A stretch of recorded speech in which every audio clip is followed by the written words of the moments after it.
Et on va trouver Jean-Christophe Couvi, secrétaire national unité SGP Police FO. Bonsoir, merci d'être avec nous en direct pour faire le point sur cette affaire à Rennes. Pour commencer, à propos de l'enquête, est-ce qu'il y a du nouveau à cette heure ?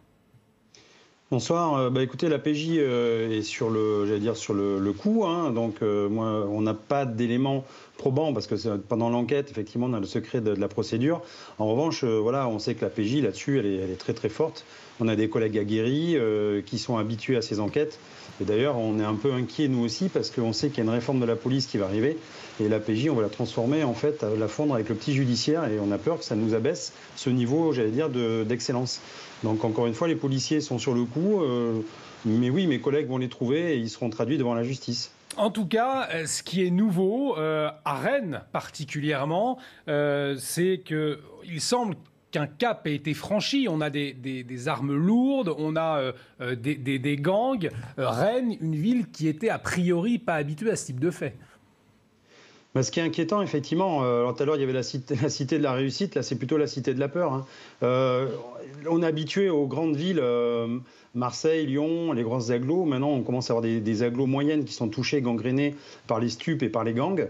Effectivement, nous policiers, on est au contact de ce genre de personnes. On sait, on est des sociologues de terrain. On voit que la société va mal, que la violence monte. On voit une délinquance qui est armée maintenant, qui prend tous les risques. Franchement, tirer au pistolet mitrailleur alors qu'il y a des gamins dans la rue, viser des policiers, en fait, au départ, ils voulaient quand même éliminer un gang rival. Donc là, c'est Chicago, ça y est, on est parti. Et j'ai bien peur que si nos politiques ne réagissent pas, dans pas longtemps, on va être comme au Mexique avec les cartels ou au Brésil dans les favelas. Comment est-ce que vous expliquez cette montée des gangs aujourd'hui dans des villes qui n'en avaient pas l'habitude ? Mais en fait, on a abandonné un peu le terrain. Effectivement, vous savez, on a eu des coupes franches d'effectifs ces 20 dernières années. Donc forcément, on s'est rabattu sur d'autres délits et on a abandonné un petit peu ce terrain. On a acheté une petite paix sociale. Alors maintenant, moi, j'appelle les politiciens vraiment à se réveiller. Là, on a une nouvelle Assemblée nationale et au lieu de faire des photos sur les perrons et des selfies et de danser comme les tuches, là, maintenant, il faut se mettre au boulot. C'est-à-dire qu'on a vraiment une violence qui nous mine tous les jours, qui monte. Et nous, policiers, on n'arrête pas de tirer des cris d'alerte en disant qu'il faut maintenant que la police agisse, mais surtout c'est que derrière la justice punisse et que le politique nous mette tous les moyens pour lutter contre ces fléaux. Enfin, je ne sais pas jusqu'où on va aller, mais on va encore avoir un drame dans pas longtemps. Jean-Christophe Couvi, vous restez avec nous. Caroline Pilastre, on a été trop finalement, laxiste ces dernières années pour voir aujourd'hui la montée de ces gangs dans des villes réputées plutôt calmes auparavant, comme Rennes. Personnellement, je le pense, mais ce qui est terrible, c'est qu'on a la sensation qu'un jour chasse l'autre. Un événement chasse un autre. Et en fait, les exactions, quelles qu'elles soient, contre les policiers, sont pratiquement quotidiennes. Et cela se passe dans toutes les villes de France. Comme le disait monsieur, avant, on imaginait que c'était uniquement dans les grandes villes, mais même en ruralité, cela existe aussi. Les refus d'obtempérer dont on parlait ces derniers jours. Évidemment que là, ça concerne des gangs et ça concerne le business de la drogue qui est lucratif pour ces gangs rivales. Et elles ne veulent pas de police, mais elles n'ont pas peur non plus de l'autorité et c'est bien le problème. Il faudrait plus de fermeté au niveau judiciaire, une véritable volonté politique d'éradiquer ce genre de phénomène, même si on ne pourra pas l'éradiquer entièrement, puisque ça fait aussi partie de la nature humaine, malheureusement.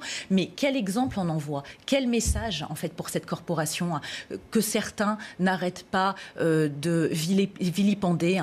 On entend aussi de la part de certains politiques... On se souvient des propos de Jean-Luc Mélenchon, je pense que c'est... Entre autres, exactement, qu'un bon policier est un policier mort, mais non, ça ne peut plus durer. Il avait dit la police tue, Jean-Luc. La police tue, mais je n'ai pas dit que c'était Jean-Luc Mélenchon qui avait dit ça, mais on l'entendait au sein de ses rangs, en fait. À la gauche, de la gauche, on peut entendre ce genre de propos. Et c'est inadmissible. Une fois de plus, je tiens à rappeler que la police fait partie de la corporation la plus contrôlée par l'IGPN. Si certains sont des brebis galeuses, il faut les sanctionner. Évidemment, mais ne pas faire des généralités. Et ces policiers, au bout d'un moment, vont en avoir marre, il n'y aura plus de vocation, parce que non content que le salaire, pour la plupart d'entre eux, ne soit pas mirobolant, mais c'est surtout une vocation. Ce sont des gens qui sont au service de la citoyenneté, au service de nous tous. Donc, il y a un moment donné, s'ils mettent leur vie en danger en partant le matin, en ne sachant pas s'ils vont rentrer le soir, ils arrêteront tout simplement d'être policiers. Alors il va vraiment falloir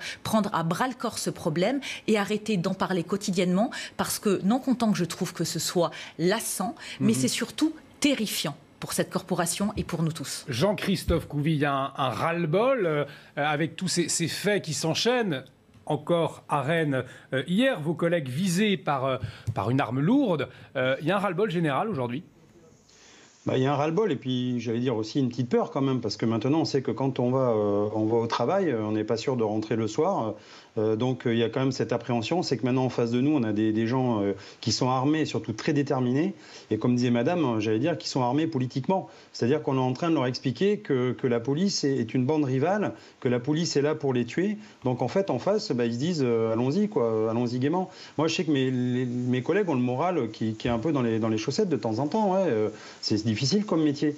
Alors on a beau nous acheter des voitures, des nouvelles 3008, de nous donner des nouveaux uniformes. Nous ce qu'on veut par exemple, c'est une procédure judiciaire qui est simplifiée. Vous comprenez, on a un logiciel de procédure judiciaire qui ne fonctionne pas. On a une politique pénale qui est tout à revoir. Actuellement, on a l'impression qu'il y en a plus pour les auteurs que pour les victimes. Il y a plus de droits. Donc tout ça fait un cafouillis. Et en fait, on se retrouve avec un peu désarmé. Et on a vu une partie de la délinquance qui a pris confiance en elle et qui maintenant n'a plus peur de rien. Ils sont même mis en bande et en milice. Il y a aussi une autre interrogation. C'est cette arme, c'est un mini-Uzi, une arme de guerre, me semble-t-il. On la voit à l'écran en ce moment même. Comment est-ce que ces voyous arrivent aussi facilement à se procurer de telles armes et puis ensuite se retrouvent en face de policiers en VTT avec des armes de poing moins puissantes? Alors, les voyous sont toujours procurés des armes. Alors on a eu effectivement, il y a les Balkans et les pays de l'Est qui ont à un moment donné envoyé beaucoup de matériel style Kalachnikov, etc. Bon, l'Uzi, c'est un pistolet mitrailleur israélien, mais qui était dans tous les pays du monde. C'était à la mode à une époque dans les années 90. On les voyait même dans les films avec Stallone et tout ça. C'était ça. Donc en fait, les armes elles transitent. Il y a aussi beaucoup de vols chez les passionnés d'armes. Vous voyez, les tireurs sportifs. Donc les armes, voilà, elles transitent. Il y a un marché noir, un vrai marché noir. Il va falloir lutter contre ça. On sait que justement les cités sont équipées. Et nous, notre peur, en fait, c'est que si maintenant personne ne se réveille, que nos politiques n'attaquent pas, j'allais dire, à bras-le-corps ce problème dans certains quartiers, un jour, on va devoir rentrer dans les quartiers avec des blindés. Parce qu'on ne pourra plus faire notre boulot normalement. Lou Vialet, on le voit, des armes de guerre utilisées en pleine journée. Il y avait des enfants hier autour de ces tireurs. Comment est-ce que vous expliquez ce phénomène ?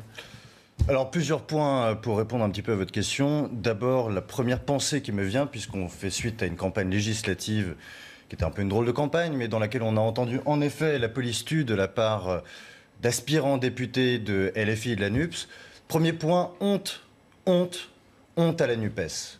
Honte à toutes les fausses rumeurs qu'ils ont voulu relayer. Honte à la culture de l'excuse qu'ils ont essayé de diffuser dans notre pays et qui menace nos compatriotes qui sont des policiers, qui sont aux avant-postes pour nous défendre partout, tous les jours, et qui aujourd'hui le font la peur au ventre. Donc on les regardera bien pendant ce quinquennat pour voir s'ils voudront diffuser cette culture de l'excuse et surtout aussi si le gouvernement essaye de complaire à ces députés de la NUPES. On le voit sur certains sujets, ils essaient de construire des alliances, souvent un peu à la petite semaine. On regardera bien ce que fera le gouvernement et ce que fera la NUPES pendant les temps qui viennent, parce que ce qu'ils font, les paroles qu'ils prononcent, mettent en danger la vie de nos policiers. La deuxième chose, c'est le dicton populaire qui disait, vous savez, la justice, c'est un peu comme la Sainte Vierge. Il faut la voir de temps en temps pour y croire. Et ça fait longtemps qu'on n'a pas vu la Sainte Vierge Justice dans son pays, et un certain nombre de juges ont des comptes à rendre.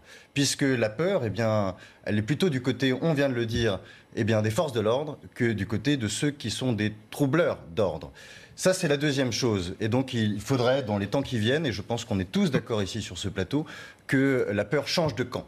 Et la troisième chose, c'est en effet, vous en avez parlé, comment est-ce que finalement des quartiers nord de Rennes peuvent se transformer bon an, mal an, au fur et à mesure du temps, en Chicago City. Cet événement fait suite d'après ce que j'ai pu lire, à 2 événements incroyables où on a vu des jeunes de 29-30 ans se faire poignarder, l'un en plein cœur il y a 15 jours sur le même site, et l'autre de 2 coups de couteau dans le dos, pareil, aux alentours du même site. Donc, et il se trouve que là, la question est celle des armes de guerre, et non pas seulement des couteaux. Donc l'ultra-violence appuyée sur des armes de destruction, non pas massives, mais des armes de destruction guerrières. Et on le voit, j'ai regardé un peu les chiffres, apparemment il y a 200 armes de guerre qui sont prélevées par notre police nationale dans l'année. Et donc la question c'est comment est-ce qu'il se fait que ces armes circulent sur notre territoire, comment est-ce qu'elles sont transvasées d'Europe de l'Est, souvent on a parlé des Balkans, jusqu'à notre territoire. Et apparemment un certain nombre de spécialistes nous disent que ces armes, l'approvisionnement en armes de guerre se fait non pas dans les banlieues françaises, ces banlieues s'approvisionnent, ou en tout cas un certain nombre de dealers ou de personnes qui protègent ces dealers s'approvisionnent, mais ils s'approvisionnent souvent dans les zones rurales apparemment. Et donc ces zones rurales, à la fois en France et aussi dans les pays limitrophes, en Italie, en Espagne ou en Belgique. Et donc il s'agirait là d'imaginer sans doute des coopérations transfrontalières entre nos polices nationales de pays d'Europe de l'Ouest pour essayer de faire en sorte qu'il n'y ait pas cette circulation d'armes de guerre. Et enfin, peut-être, puisque un des sujets a été ces derniers jours, surtout le fait de l'influence des États-Unis sur nos polémiques nationales, il est évident qu'il faut rappeler que le port d'armes, en tout cas, n'est pas illégal, mais le fait de rendre le port d'armes, ou en tout cas de rendre les armes accessibles à tous en France comme cela est possible aux États-Unis, ou en tout cas avec très peu de difficultés, eh bien jamais pour notre pays, jamais, puisque ces armes pourraient se retrouver extraordinairement facilement, avec un prix sans doute défiant toute concurrence, dans les mains de personnes aussi irresponsables que folles et qui menacent notre sécurité. Jean-Christophe Couvi, il nous reste quelques secondes avant le point info. Néanmoins, cette question, effectivement, il faut mettre plus de moyens pour lutter contre le trafic d'armes, ces armes qui se retrouvent dans les périphéries de nos villes aujourd'hui. Alors, on parle toujours en moyens. Il n'y a pas que les moyens, il y a l'envie, l'envie politique et la coordination. Et il n'y a pas d'envie politique aujourd'hui ? Des fois, on se demande, parce qu'il y a des phrases, il y a effectivement des grandes allégories, et puis il y a le mur de la réalité. Voilà, et le mur de la réalité, nous, c'est que, par exemple, on nous prévoit, on attend les caméras piétons, par exemple. Alors, elles viennent au compte-gouttes. On attend plein de matériel qui arrive des fois au compte-gouttes et on nous promet plein de choses. Bon. Mais ça va arriver, on le sait, c'est normal. Après, les moyens, c'est les moyens politiques, c'est de dire maintenant on tape un bon coup. Et surtout, c'est qu'est-ce qu'on prévoit derrière. C'est-à-dire que nous, on fait le job, on arrête, entre guillemets, les méchants, on les donne dans les bras de la justice. Et la justice aussi est désarmée. Parce qu'il ne faut pas non plus critiquer, pointer du doigt que la justice. Il y a une petite partie, effectivement, des magistrats qui sont armés idéologiquement et qui sont un peu pacifistes. Mais les autres, veulent faire le boulot, mais ils n'en ont pas les moyens non plus. Eh ben, on va en parler.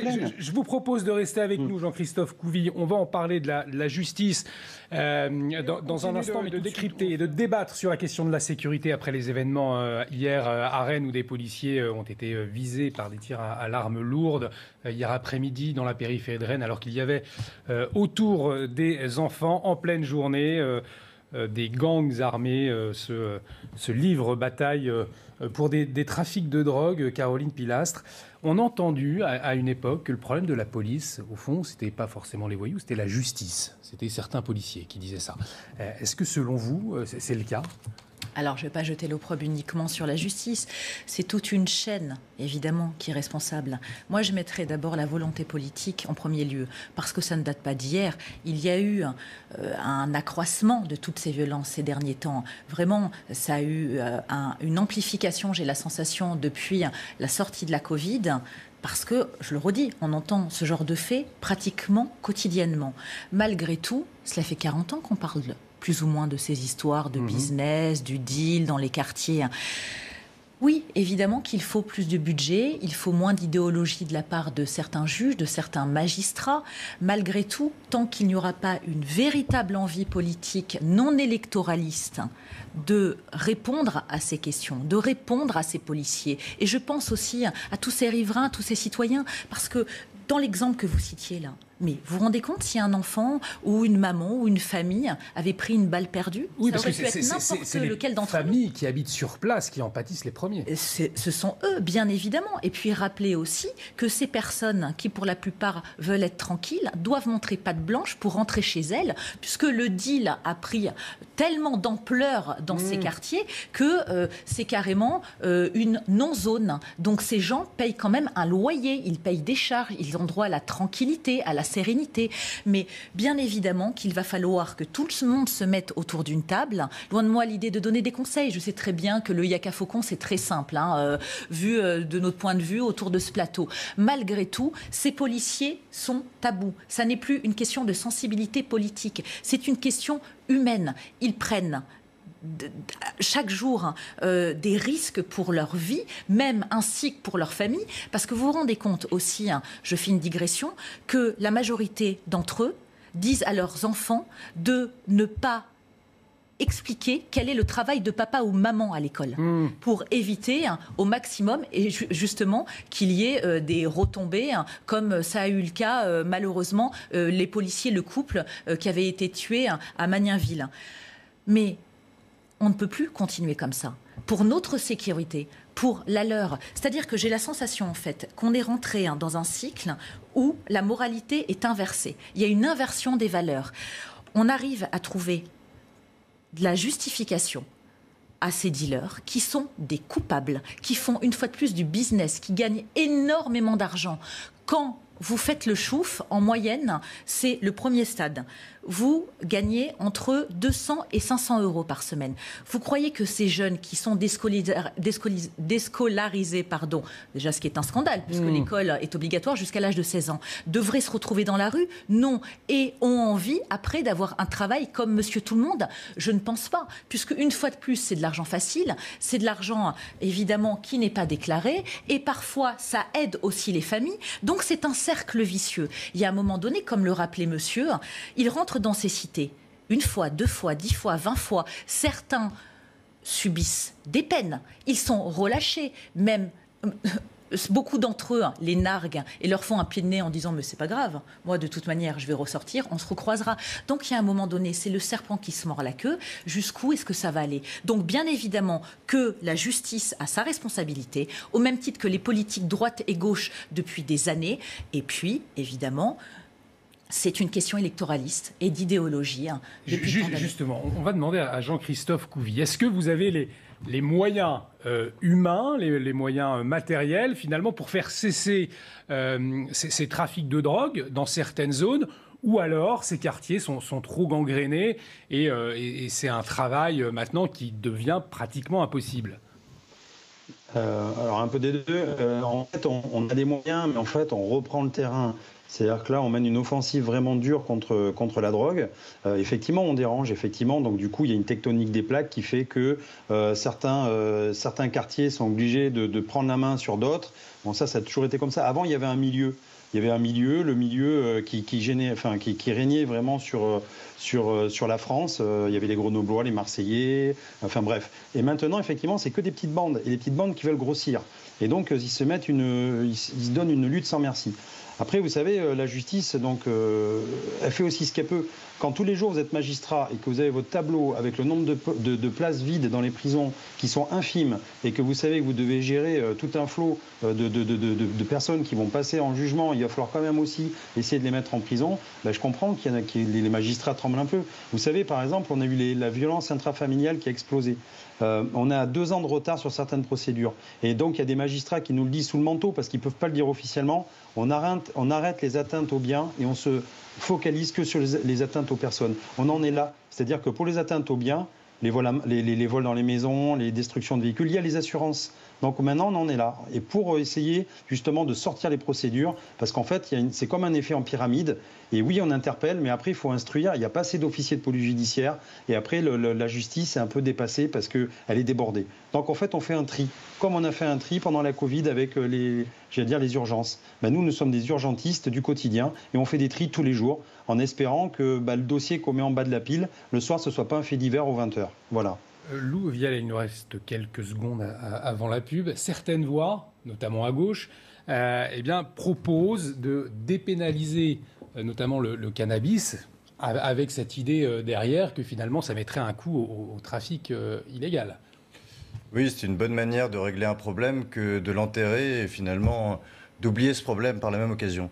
Moi, ça me fait penser ce que vous venez de dire à ce jeune député qui a fait Flores sur les plateaux, qui s'appelle Louis Boyard et qui a 21 ans. Je pense qu'il a une expérience considérable pour devenir député de la Nation et notamment une expérience de dealer de drogue dont il s'était vanté pendant sa campagne. Si aujourd'hui, puisqu'on a parlé de la justice, on parle de la police, mais il y a le climat moral de l'époque.